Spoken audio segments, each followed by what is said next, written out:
Odisha सांबादिक union ओयूजेर आह्वान क्रमे आज सारा ओडिशा रे सांबादिक मानक सुरक्षा सामाजिक निरापत्ता पेंशन दाबी कला प्याज धारण सह दाबीपत्र प्रदान कार्यक्रम अनुष्ठित होईछि। प्रेस्टीज पेंशन सुरक्षा दाबी करी ओयूजेर विक्षोभ सरकार भोट पर सबु वर्ग कहीं किछि ना किछि सहायता प्रदान करुछंती हेले सांबादिक मानक पई कोन व्यवस्था रहिछि। यार प्रतिवाद स्वरूप आज ओयूजे डाकरारी धर्मगढ़ उपखंडर समस्त सांबादिक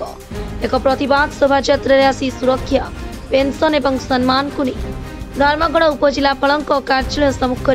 शांतिपूर्ण विक्षोभ सह माननीय मुख्यमंत्री उद्देश्य धर्मगढ़ उपजिलापाल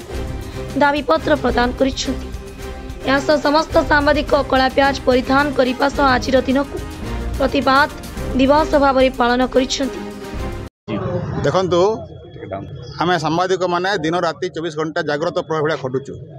किंतु सरकार पिओन ठार आरंभ कर ऑफिसर्स पर्यंत समस्त को पेंशन दौरान दरमा दौरान से पारिश्रमिक दिखाई कि आम कौन सुविधा ना एपरिक आम सामान्यतम आमको सम्मान ना आम चाहूँ सरकार आमको उचित सम्मान दिंतु आम मान सुरक्षा आईन प्रणयन करूँ आमको पेंशन दिंतु जहाँफल आम सामाजिक सुरक्षा रक्षा हो पार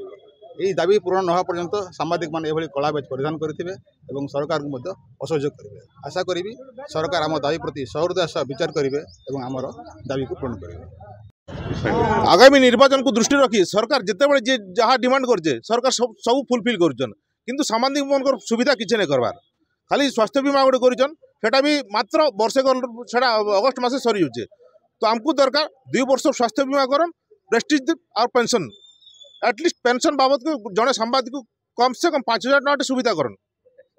और प्रोटेक्शन दरकार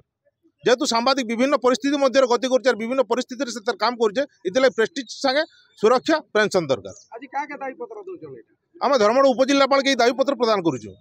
और जदि मुख्यमंत्री के उद्देश्य दाबीपत्र प्रदान करुँ जदि आम दाबी पूरण ना आगामी दिन में गोटे भयंकर आंदोलन होगा। धर्मगढ़ सनत कुमार प्रधान रिपोर्ट।